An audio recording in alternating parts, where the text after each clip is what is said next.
Obrigada, Pai. Te agradecemos mais uma vez pela oportunidade, por tudo que o Senhor tem feito e por tudo que o Senhor vai fazer. E pedimos a Deus que a Tua provisão nunca falte sobre a Tua casa, sobre essa construção, Deus, que possamos levá-la a bom termo, concluindo aquilo que o Senhor nos determinou a fazer neste lugar.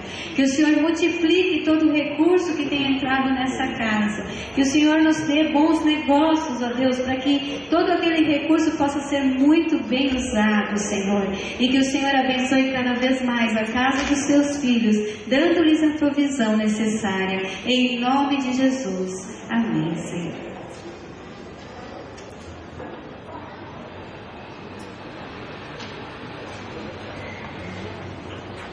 Graça e paz, igreja. Sejam bem-vindos a essa terra de adoração. Abram suas Bíblias no livro de Efésios, capítulo 5. Efésios, capítulo 5. Irmãos, alguns avisos para a vida da nossa igreja, para nós podermos caminhar juntos naquilo que é importante para nós. Este ano é um ano do impossível, né? É um ano onde nós vemos coisas extraordinárias acontecerem na nossa vida. Nós temos visto os testemunhos. Domingo eu abri rapidamente para 3 testemunhos que eu já tinha ouvido, mas são muitos os testemunhos que eu tenho recebido, de milagres, de coisas extraordinárias como aqueles que nós ouvimos no domingo aqui, né? Deus está fazendo coisas maravilhosas. O Senhor Deus não vai esquecer de nós. Se nós nos mantivermos em oração, em jejum, em obediência, nós experimentaremos coisas tremendas, porque o Deus que nós amamos, o Deus que é Senhor dos céus e da terra, Ele é o mesmo ontem, hoje e eternamente.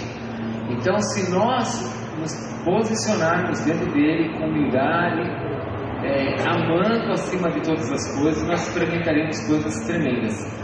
E como foi testemunhado por mim, como eu tenho ouvido de outros casos, por exemplo, o Alexandre mesmo, né? O genro da Gil tem tido uma melhora fantástica com relação ao tratamento que ele está fazendo. Nós estávamos perdendo ele, nós íamos perder ele estava definhando. E graças a Deus o Senhor, por meio da medicina, mas o Senhor está fazendo, porque tem coisas que o Senhor tem caminhos para nós, para nos tratar. Outros, como foi testemunhado da irmã, começam a enxergar sem ter razão para enxergar, volta a enxergar. Outros precisam de tratamento. Eu lembro de uma experiência na minha vida que eu contei aqui há alguns anos atrás, né? Há muitos anos atrás. O irmão do Leonardo, do diácono Léo, tem uma cunhada. O Léo tem uma cunhada que se chama Vanessinha. Essa menina era da nossa igreja e ela tinha um problema de miopia muito grande, muito grande. E um dia ela veio para frente e foi curada de miopia. Deus a curou. Oramos por ela, ela foi curada de miopia. E eu tive que fazer minha cirurgia de miopia. E ela foi curada de miopia. Orei por ela, ela foi curada. E eu tenho que fazer a minha. Vai entender um negócio desse, não é verdade? Mas eu acho que eu perdi a minha cura. Por isso que você tem que ficar esperto com relação ao fruto. Porque o fruto cai, irmãos. E se você não pegar na hora que ele amadurece, ele apodrece. Eu lembro que uma vez eu estava num congresso, lá no ginásio do Ibirapuera, e tinha um pastor pregando, e eu estava na arquibancada do ginásio do Ibirapuera. Eu usava lente de contato. Naquela época a lente de contato era muito cara. Muito caro. Estou falando de 20 anos atrás, 30 anos atrás. E de repente o pastor começou a ministrar cura. E as pessoas começaram a descer as escadas e jogavam os óculos no chão e pisavam nos óculos. E eu fui chegando. E esse cara quebrava o óculos. E eu estava de carro. Aí chegou na minha vida e eu falei, eu vou tirar essa lente e vou se curar. Mas eu falei, se não for, eu não chego nem em casa. Eu não vou nem conseguir chegar em casa. Como que eu vou dirigir? E eu acho que ali eu perdi minha. Eu acho que ali foi embora a minha fruta, né? E eu perdi ali. E já tive o privilégio de olhar por pessoas que foram curadas com relação às vistas, mas eu não fui. Então não perca o teu fruto.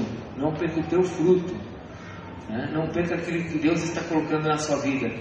Busque entender que este ano é um ano de oração. Estamos em oração desde o ano passado, para Deus nos guardar desse tempo de juízo que a nação está vivendo. E mesmo assim, nós estamos debaixo de um ano de impossíveis, porque o Senhor vai fazer coisas tremendas para nós. Amém? Amém, igreja? Então mantenha-se em oração, mantenha-se em fidelidade a Deus. Amanhã vai ter um grupo na minha casa em oração, de oficiais. Nós temos todas as sextas-feiras orando juntos, pelas campanhas que vão acontecer na igreja. Nós queremos nos santificar, queremos nos preparar espiritualmente, queremos compartilhar da unção, para podermos entrar nas campanhas realmente no mover de Deus e não simplesmente para mais um evento na igreja. Então se prepare em nome de Jesus. Estamos nos preparando para a dedicação do templo da nova igreja. Essa semana trabalhamos muito. Como eu compartilhei no domingo, estamos em uma fase triste da construção. Existem duas fases tristes da construção. Quem é construtor sabe disso. Não é o início da construção, a fundação. Você trabalha muito, abre muito buraco e ninguém vê nada. As pessoas chegam e falam, o que você fez? E cavou um monte, fez um monte, amarrou ferro, colocou concreto e ninguém viu nada. E fala, não fez nada. E a segunda parte triste de uma construção é o pré-acabamento. Quando vamos entrar no acabamento, antes do acabamento, que você começa a cavar, trabalhar muito para colocar conduítes, elétrica, canos e esgoto, faz muito buraco, ninguém vê nada, né? Você chega num banheiro, tá lá todos os caminhos dos esgotos do banheiro, as bacias, as pessoas olham e falam, o que vocês fizeram? Não fizeram nada. E foi feito muito. Então estamos num momento nesse momento de pré-acabamento. As coisas estão indo bem, trabalhamos muito essa semana e eu agradeço a Deus por Ele ter nos ajudado. Até tivemos 2 dias sem chuva que nós precisávamos, o Senhor nos ajudou nisso. Amados, temos um festival de artes que vai acontecer agora, daqui 2 semanas, na semana que vem, não nesse sábado, no outro sábado. Se você quiser participar, todo o recurso do festival vai ser para construção e é um momento de adoração pelos 18 anos da nossa igreja. Vai acontecer sábado que vem. Então participe, vai ser uma bênção. E amanhã na rede é o projeto Frutifica, né? Nós temos um projeto todos os meses, né, na rede, de ganharmos pessoas para o Senhor Jesus. Nós não estamos fazendo um projeto para dar comida, nós estamos fazendo um projeto para atrair jovens. E amanhã, só para você ter uma ideia, nós vamos ter 25 jovens que não são crentes na nossa igreja amanhã para ver que o projeto Frutifica. Então está dando certo, né? Jesus fez assim, né? Jesus multiplicava o pão, todo mundo vinha. Então nós vamos no mesmo caminho. E amanhã nós vamos ter o projeto Frutifica, os nossos jovens vão ser abençoados e vamos ter um tempo delicioso de comunhão e comendo juntos e assim por diante. Vamos ficar em pé. Efésios capítulo 5. Efésios capítulo 5 é a palavra que o Senhor colocou no meu coração. Ela, de certa forma, ela é uma continuação do domingo. Apesar de no domingo nós termos estudado a palavra de Deus em Êxodo 3, mas é uma continuação da palavra do domingo. Queria ler com você Efésios capítulo 5, acharam? A partir do versículo 25, a partir do versículo 25. Eu não vou ler a parte das mulheres, porque as mulheres já sabem tudo. Amém, mulheres? Agora é só para os homens, porque os homens precisam aprender mais. Glória a Deus, né? E nós vamos conversar, viu, pastor? Vamos lá. Efésios capítulo 5, versículo 25. Maridos, amai vossas mulheres como também Cristo amou a igreja e a si mesmo se entregou por ela, para que a santificasse, tendo-a purificado por meio da lavagem de água pela palavra, para apresentar a si mesmo igreja gloriosa, sem mácula, nem ruga, nem coisa semelhante, porém santa e sem defeito. Até aqui. Pode se assentar. Vamos orar. Mesmo Senhor. Se você está perto de alguém, segura na mão da tua esposa, se for seu esposo, seu marido, se for um amigo, fica do lado dele. Pai, nós pedimos agora que o Senhor nos abençoe como família, como igreja, individualmente quem está aqui sozinho, mas se alguém está aqui sozinho e tem na sua casa seu cônjuge, eu peço que o Senhor nos visite e visite as nossas casas, para que nesta noite nós sejamos abençoados como família, Senhor, e que Teu Espírito se mova sobre nós, de forma que a Tua vontade prevaleça sobre nós, e que nesta intimidade que buscamos ter com o Senhor, neste relacionamento que queremos ter com o Senhor, que Ele possa ser perfeito, Senhor. Perfeito não aos nossos olhos, mas aos Teus olhos, porque o Senhor é o Deus perfeito. Não seja o nosso nível, mas seja o Teu nível, Senhor. Não seja a nossa vontade, mas a Tua vontade, porque tudo no Senhor é melhor e maior do que em nós. Os Teus pensamentos são mais altos, Senhor. A Tua vontade é santa. O Senhor é um Deus perfeito. Então fala ao nosso coração nesta noite e ministra as nossas casas. É o que nós pedimos em nome de Jesus. Amém. Glória a Deus. No domingo eu estava falando sobre relacionamento, e no domingo vocês vão lembrar que Moisés, quando Deus falou com Moisés na sarça, a primeira coisa que ele falou foi: eis-me aqui. Lembra? Ele falou: eis-me aqui. Mas quando chegou no capítulo 4, que Deus mostrou todo o plano para Moisés, ele falou: envia outro. Lembra disso? E nós aprendemos então na questão de relacionamento que a vontade de Deus ela é perfeita, e que Ele tem planos, e que Ele sabe o que Ele está fazendo, Ele tem a saída para todas as coisas. Moisés, cada vez que Moisés arrumava uma desculpa, Deus já tinha a solução, e nós aprendemos isso. Eu quero caminhar um pouquinho com você nesta noite sobre a condição também ainda de relacionamento, na questão de relacionamento. Eu quero avançar um pouquinho, porque aqui em Efésios capítulo 5, versículo 25, o Senhor Jesus, por meio do Espírito Santo, por meio da boca de Paulo, está falando de como esse relacionamento do Senhor Jesus conosco, com cada um de nós, vai se estabelecer. E o que Ele espera nesse relacionamento? Aqui em Efésios capítulo 5, 25, está falando do marido. Uma vez um marido falou assim para mim, capítulo 5, versículo 23 em diante, fala da esposa, para a esposa ser submissa. E o marido falou assim para mim: como é que eu faço para minha esposa ser obediente? Como é que eu faço para minha esposa me obedecer? Eu falei assim: ame como Jesus ama a sua igreja. Eu falei: se você amar a sua esposa como Jesus ama a sua igreja, ela não vai ter nenhuma dificuldade em ser submissa, em estar junto com você. Se você não amar a tua esposa como Jesus ama a igreja, dificilmente a pessoa vai querer se submeter, porque o amor não vai ser um amor verdadeiro.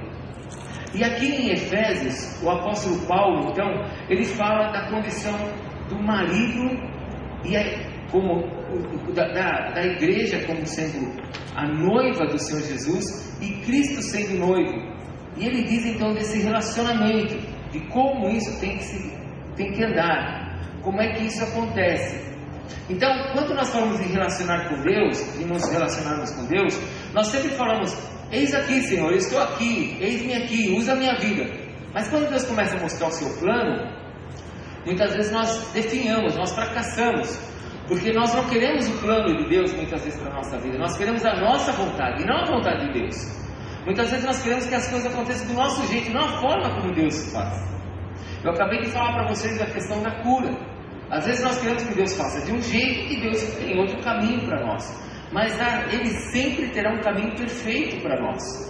Ele sempre vai ter uma saída perfeita para nós. E quando se fala de igreja, que nós somos a igreja, não individualmente, mas coletivamente, quando nós falamos de igreja, nós temos que entender que apesar do mundo estar definhando e da igreja no geral estar definhando, a igreja que o Senhor Jesus tem para levar, que vai levar para o céu, essa igreja não está definhando, essa igreja não está morrendo, essa igreja não está acabando. Existe uma igreja sobre a terra, a igreja local, que tem feito absurdos, mas existe uma igreja a qual Jesus morreu, pela qual Jesus morreu, e que Ele vai levar para o céu, e essa igreja ela é perfeita, ela não tem defeitos, ela não está acabada. E eu queria então que você disse um pouquinho dessa questão do relacionamento, porque aqui no versículo 26 diz assim, vou ler o versículo 24, 25 e 26. Marido, amai vossas mulheres como também Cristo amou a igreja e a si mesmo se entregou por ela. Então Cristo deu a sua vida pela igreja. Versículo 26. Para que a santificasse, tendo-a purificado por meio da lavagem de água pela palavra. Existe uma palavra aqui na tua Bíblia, no português, que ela não existe aqui no original, que é a palavra tendo-a. Santificasse, tendo-a, o quê? O que está escrito na sua Bíblia? Santificando a igreja, tendo-a o quê? Não existe essa palavra tendo. Esse é um verbo. Tendo é um verbo no particípio. Ou seja, parece que Jesus santificou a igreja e que agora, porque Ele santificou a igreja, ela vai se purificar. Mas entenda, não é isso que está escrito. No original não existe essa palavra. Em qualquer manuscrito não tem essa palavra tendo-a. Está escrito santificar-se, purificando, ou seja, é uma obra só. O tempo do verbo aqui é um aurístico, ou seja, quando Jesus Cristo santificou a sua igreja, Ele a santificou por completo e a purificou por completo. Agora existe uma obra chamada santificação. Existe algo que está num processo na minha vida. Abre por favor a palavra de Deus em Romanos 6, deixa eu marcar aqui, vai para Romanos 6, 22. Existe a santificação na minha vida. Romanos 6, 22. Acharam? Abriu? Volta um pouquinho a Bíblia, devagarzinho, você vai achar o livro de Coríntios, vai achar o livro de Romanos. Voltando. Romanos capítulo 6, versículo 22. Todo mundo achou? Quero que você leia comigo. Presta atenção no que eu vou falar. Uma coisa é a santificação que o Senhor trouxe, a santificar-se e purificar-se. Ele fez isso imediatamente quando Ele morreu pela igreja na cruz. A igreja, não a instituição, não a placa, mas a igreja, o corpo dele, a noiva que ele vai receber, ela está santificada, está purificada. Agora, as pedras que sou eu e você, que formamos um edifício, essas pedras precisam se santificar. Então, Romanos capítulo 6, versículo 22, achou? O que diz? Agora, porém, libertados do pecado, o quê? Transformados em servos de Deus, tendo o vosso fruto para a santificação. Eu preciso então me santificar em direção à vida eterna. A santificação, o processo que está sobre mim, é para o meu benefício. Quando eu me santifico, eu atraio bênçãos para mim. Quando eu me separo, porque santificação quer dizer se separar, eu atraio a graça de Deus sobre a minha vida. Quando eu me separo para fazer a vontade de Deus, estou dentro da vontade dele, me separando das coisas sujas desse mundo, eu trago bênção para a minha família, por meio da minha vida.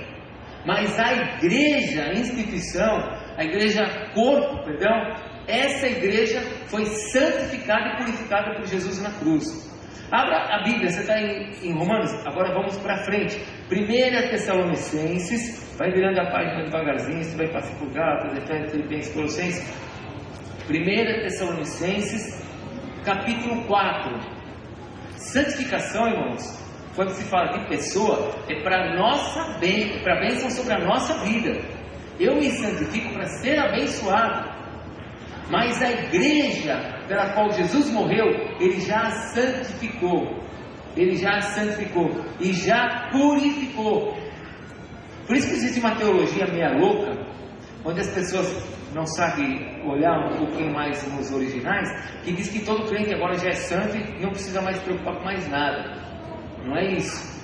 Existe a santificação da igreja, corpo, e a santificação minha, das pedras. 1 Tessalonicenses, acharam? Capítulo 4. 1 Tessalonicenses 4, versículo 3 e 4. O que está escrito? Pois esta é a vontade de Deus. Qual é a vontade de Deus? A vossa santificação, que vos obtenhais da prostituição, que cada um de vós saiba possuir o próprio corpo em...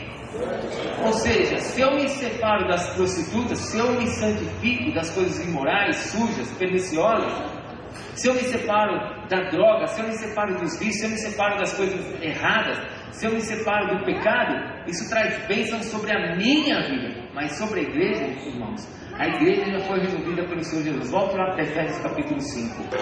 Efésios capítulo 5. A igreja de nosso Senhor Jesus Cristo não é essa aberração que muitas vezes aparece nos jornais, esse pecado que a gente vê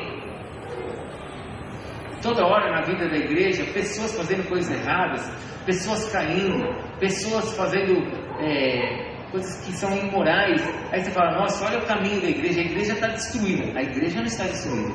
Leia o que está escrito na Bíblia, capítulo 5, versículo 25.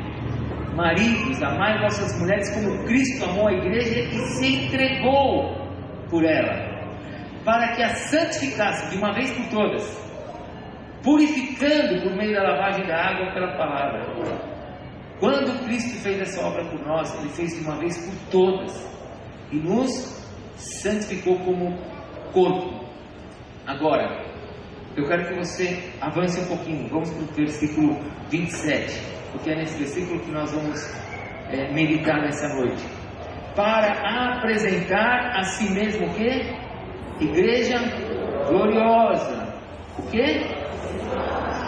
Sem mácula, nem ruga, nem coisa semelhante, porém santa e sem defeito. Então esse é o propósito de Deus. Meu irmão, eu quero falar uma coisa para você. O dia em que Cristo vai apresentar a igreja ao Pai, o casamento de Cristo com a igreja está chegando. Cristo vai apresentar a sua igreja ao Pai. O casamento está chegando. Fala para o teu irmão, o casamento está chegando. O casamento está chegando. Olha para o versículo 27 novamente. Eu quero que você veja como é que a igreja precisa se preparar para esse casamento. Porque agora a igreja que Jesus vai arrebatar, ela está pronta, gloriosa, sem mácula e sem ruga. A pergunta é, e nós? Qual é a nossa parte para isso? Porque se eu aprender no meu relacionamento com Deus a caminhar em cima dessas verdades, eu serei abençoado.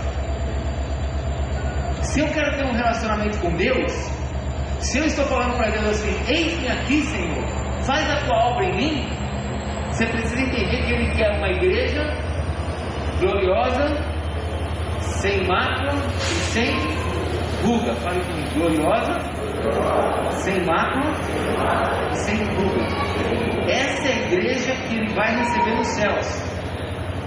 E se essa é a igreja que Ele vai receber nos céus, eu preciso me preocupar aqui na terra, se eu estou vivendo nesse nível. Porque isso vai fazer com que o meu relacionamento com Ele melhore, cresça. Fale comigo, gloriosa, sem mácula, sem ruga. Vamos falar um pouquinho sobre gloriosa. A palavra gloriosa, se você quiser escrever aí do ladinho dessa Bíblia, quer dizer honra. Gloriosa quer dizer honra. E esta é uma das coisas que nós cristãos precisamos ter de volta: a honra. Muitos, quando viviam no mundo sem Jesus, não tinham honra, perderam a honra.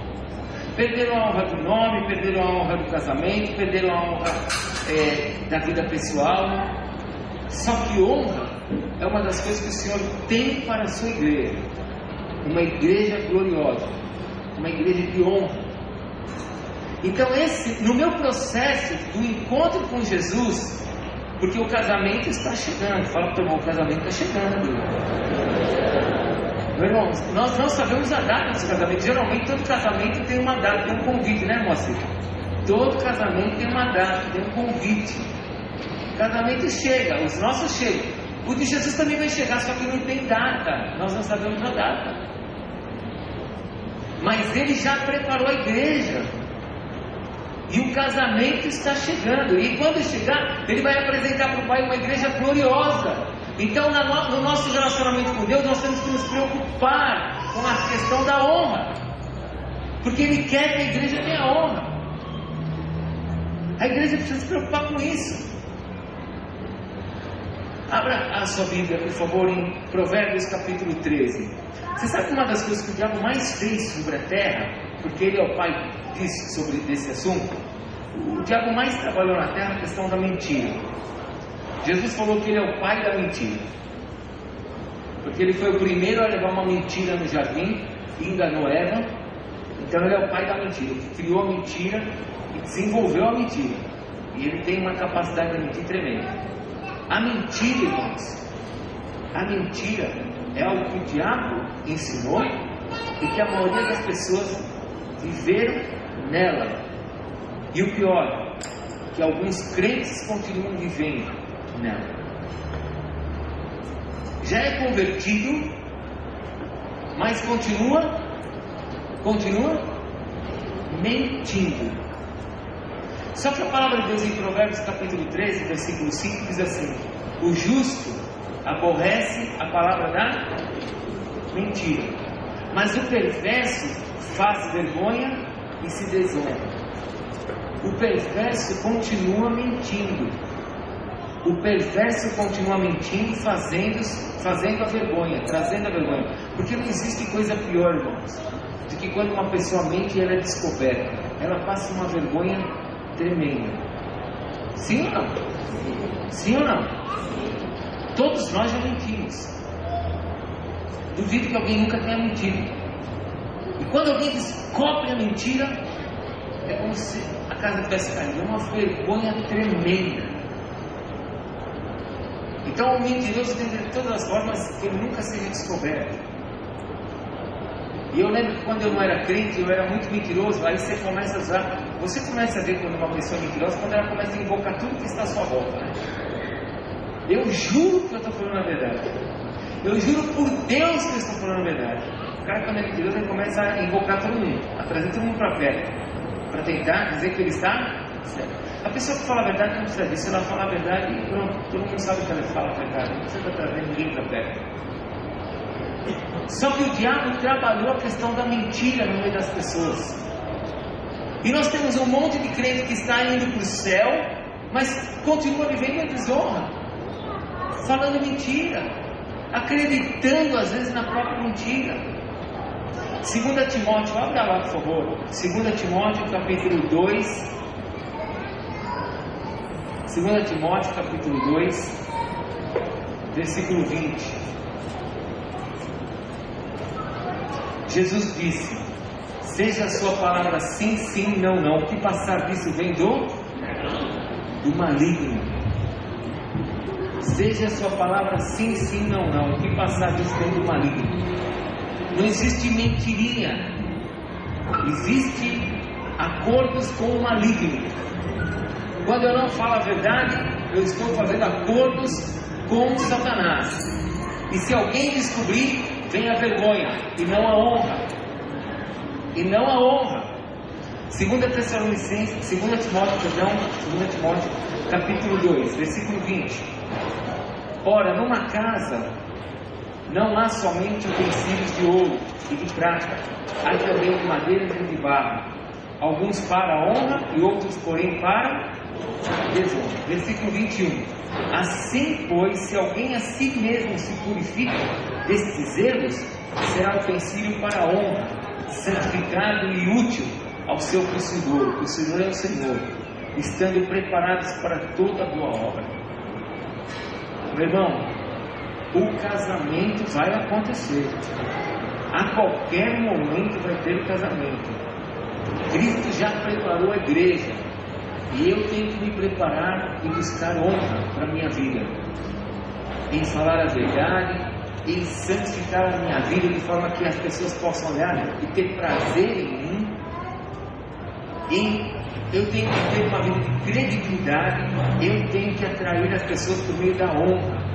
E não chamar a atenção das pessoas por meio da vergonha, mas por meio da honra. Qual foi a ação do inimigo na sua vida que tirou de você a honra? Qual é a área da sua vida que você olha e fala: eu não tenho honra nessa área? Você precisa buscar a tua honra. Você precisa buscar a tua honra. Qual foi a área que você foi atacado? Porque Deus te fez de uma forma, o diabo quer que você seja de outra. Qual foi a área que o diabo te atacou? No homossexualismo? Qual foi a área que o diabo te atacou? Nas drogas? Qual foi a área? Mendigando? Qual foi a área que o diabo te pegou e que você passou por aquilo e ficou na tua história? Essa foi a obra do diabo na tua vida. A obra de Deus na tua vida é uma obra de honra. Ele quer que você seja honrado. Por isso você vai ser um instrumento, um vaso de honra e não um vaso de desonra. Qual é o plano do diabo para a sua vida? Um vaso de desonra. Qual é o plano de Deus na tua vida? Um vaso de honra. E nós vamos optar pelo vaso de honra, porque nós vamos nos encontrar com o Senhor. O casamento vai acontecer a qualquer momento. Amém? Amém? Segunda coisa que eu tenho que me preparar. Ele falou que a igreja vai ser, volte lá, Efésios 5, 25, 27. A igreja vai ser gloriosa, que mais? Sem mácula. O que é mácula? É mancha. Sem mancha. Como é que você espera que seja o vestido de uma noiva? Cheio de mancha. Como é que você espera que seja o vestido de uma noiva? Totalmente bonito, né? Branco, sem que as pessoas olhem e se vê o detalhe, vão ser detalhes dos atavios, as coisas que são colocadas no vestido. Eu não sei porque as mulheres gostam de guardar vestido de noiva. A Adriana guardou o dela até agora. Essa semana a Raquel quis colocar o vestido de noiva da Adriana. Ela entrou. A Cris não. Mas a Raquel entrou. E depois de 26 anos o vestido está lá, lindo, sem mancha, sem acusação. A nossa vida tem que ser uma vida em que as pessoas vejam de maneira linda, porque Cristo vai levar a sua igreja. O casamento está chegando.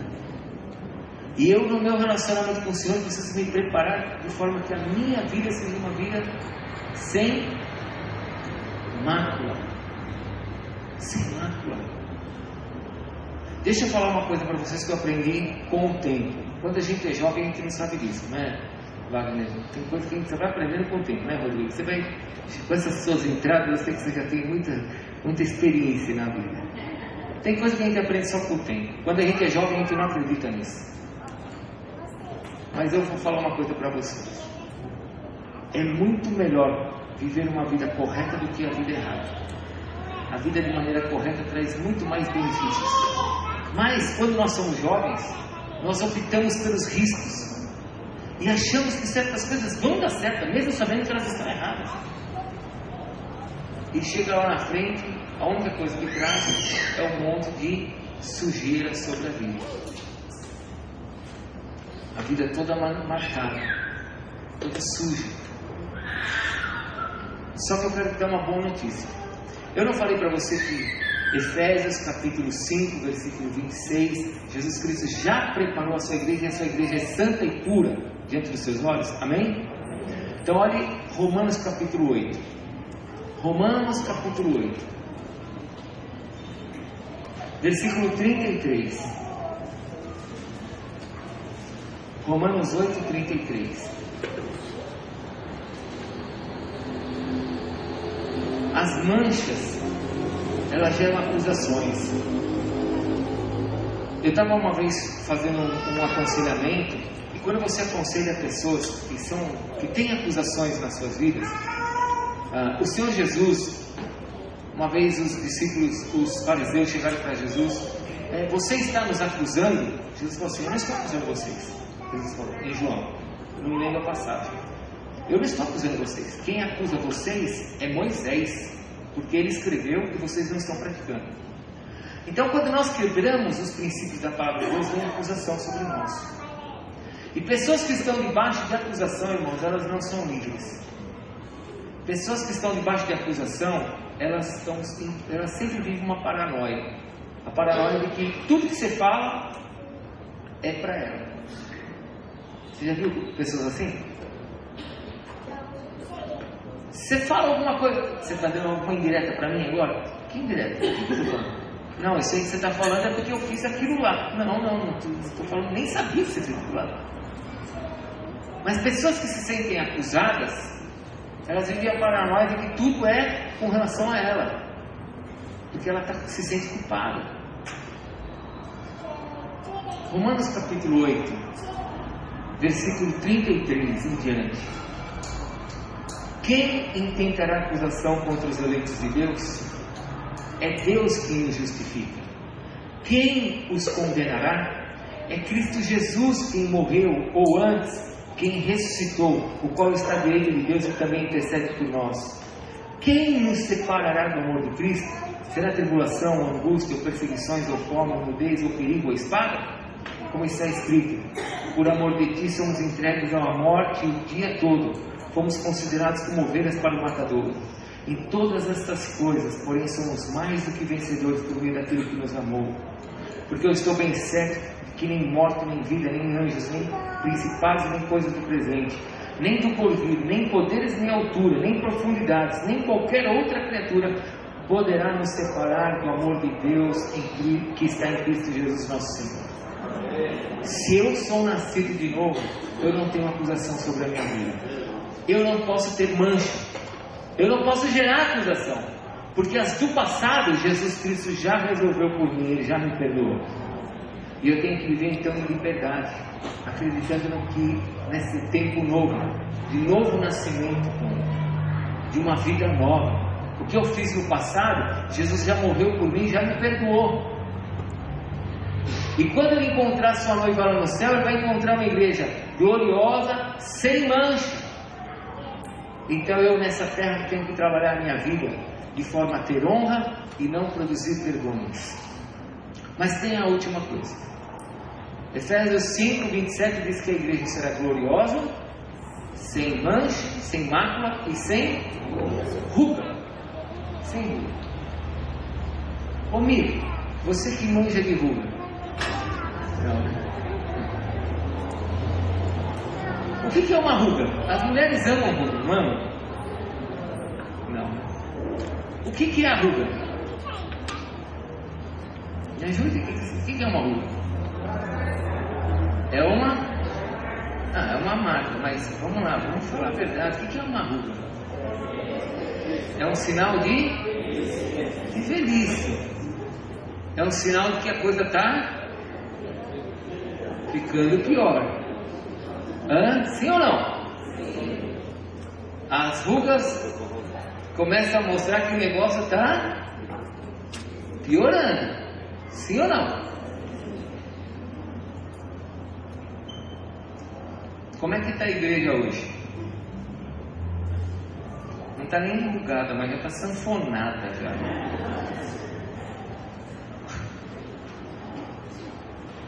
Como é que está a igreja? Quando vocês ouvem, você vê as pessoas, às vezes a pessoa fala: eu sou crente, mas a vida dela, coloca o adesivo atrás do carro, tudo posso naquele que me fortalece. Jesus é o Senhor e está com a cabeça fora da janela brigando com todo mundo. Como é que é a igreja hoje? A igreja está se deteriorando. Mas a igreja que Jesus vai encontrar no céu, ela não se deteriora. Existe uma igreja verdadeira que o Senhor vai encontrar nos céus, a qual Ele se relaciona, a qual Ele ensina, a qual não vai envelhecer. Não vai pensando você que Jesus vai encontrar uma igreja lá no céu com 2016 anos, velhinha, toda estrupiada, arrebentada. Não é assim que Jesus vai encontrar a igreja, não. Jesus vai encontrar uma igreja virgem, porque esse é o trabalho que o apóstolo Paulo falou que ele estava fazendo. Abre lá, por favor. Cadê o texto? 2 Coríntios capítulo 11. 2 Coríntios capítulo 11. O Senhor vai encontrar uma igreja linda. A pergunta é: como é que está a minha vida? Como é que está o meu relacionamento com Deus? Eu estou em honra? Minha vida está sem mancha? Eu estou me deteriorando? Você sabia que o pecado deteriora as pessoas? Sim ou não? Muita gente morre jovem por causa do pecado. Achou aí 2 Coríntios? Me colocaram um videozinho da Xuxa no Face esses dias, entrevistando uma moça. Eu sou obrigado a ver, porque colocaram no meu, eu tenho que ver. Aí eu falo: o que essa pessoa está publicando? Deixa eu ver o que ela colocou. Da Xuxa. Eu tenho que ver a Xuxa, mas vou assistir. E a Xuxa estava entrevistando uma mocinha, e essa mocinha estava dando uma entrevista falando do que ela havia feito com um traficante. Tinha um moço que estava, eles chamam lá de paredão da morte, e o menino e o jovem ia ser fuzilado pelos traficantes, estava amarrado, e ela foi até aquele lugar, e entrou naquele lugar, e chegou para os traficantes e falou para os traficantes: deixa eu conversar com ele. Ó, moça, não dá não, porque ele nós vamos acabar com ele. Não, deixa eu conversar com ele. E quando ela foi conversar com o menino, ela viu que não era um homem, era um menino de 13 anos. E aí ela foi, conversou com o menino de 13 anos, falou do amor de Jesus, chorou com ele, porque sabia que ele ia morrer. E aí ela falou assim para os traficantes: deixa eu levar ele embora. Os traficantes falaram: não, ele vai morrer. Ela falou: deixa eu levar ele embora. No final deixaram ela conversar com o maioral dos traficantes lá no morro, lá no Rio de Janeiro. E o maioral falou assim: tudo bem, pode levar ele embora. E liberou o menino. E ela compartilhando isso com a Xuxa. Aí a Xuxa olhou para ela e falou assim para ela: quantos anos você tem? E ela falou assim: eu tenho 40. Mas quem olhava para ela era o rosto de uma moça. Não que 40 anos não sejamos mais moços. Não é, Rogério? 40 anos. Então, mas aí a Xuxa falou a seguinte frase, Rodrigo. Ele falou assim: meu Deus, será que fazer o bem rejuvenesce? Porque fazer o mal envelhece, isso é fato. Fazer o mal envelhece. O sol envelhece. A vida envelhece. Pessoas maltratadas envelhecem. Mas é impressionante quando você entra numa linha de estar andando com Deus, como Deus cuida até da tua aparência. Por isso que eu tenho um rosto de 20 anos.